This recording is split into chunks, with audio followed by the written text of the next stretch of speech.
Hello friends, மாம்பழ season முடியறதுக்குள்ள கண்டிப்பா இந்த ஒரு டெசர்ட்டை ட்ரை பண்ணி பாருங்க. சூப்பரா இருக்கும்.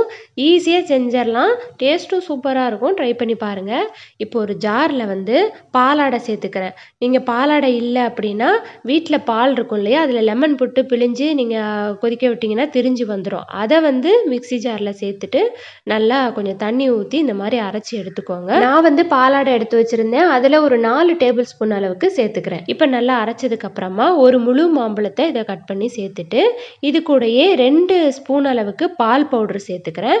கூடவே 2 ஸ்பூன் அளவுக்கு காய்ச்சி ஆற வச்சின பாலையும் இதோட சேர்த்துக்கிறேன். சேர்த்துட்டு நல்லா அரைச்சிக்கலாம். இப்போ இந்த அளவுக்கு அரைச்சதுக்கு அப்புறமா 5 ஸ்பூன் அளவுக்கு சர்க்கரை சேர்த்துக்கிறேன். உங்களுக்கு மாம்பழம் புளிப்பா இருந்த மாதிரி இருந்துச்சுன்னா இன்னும் கொஞ்சம் சர்க்கரை எக்ஸ்ட்ராவே சேர்த்துக்கோங்க. இப்போ இந்த அளவுக்கு ரெடி ஆயிடுச்சு.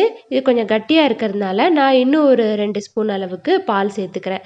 சேர்த்து நல்லா அரைச்சிக்கலாம். இந்த அளவுக்கு அரைச்சதுக்கு அப்புறமா நீங்க ஒரு டப்பால நீங்க சேர்த்துக்கோங்க. இல்ல மோல்டு ஏதாவது வச்சிருந்தீங்கன்னா அதுலயும் சேர்த்துக்கலாம்.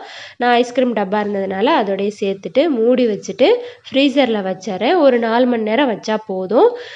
இதை ஃப்ரீஸ் ஆகணுன்ற மாதிரிலாம் அவசியம் இல்லை. லேசா அந்த ஜில்னஸ் வந்தாவே போதும் நம்மளுக்கு. இப்போ இதை கொஞ்ச நேரம் கழிச்சு ஓப்பன் பண்ணி பார்க்கலாம். பார்த்தீங்கன்னா சூப்பராக ரெடி ஆகிடுச்சு. டேஸ்ட்டு சூப்பராக இருக்கும். கண்டிப்பாக ட்ரை பண்ணி பாருங்கள்.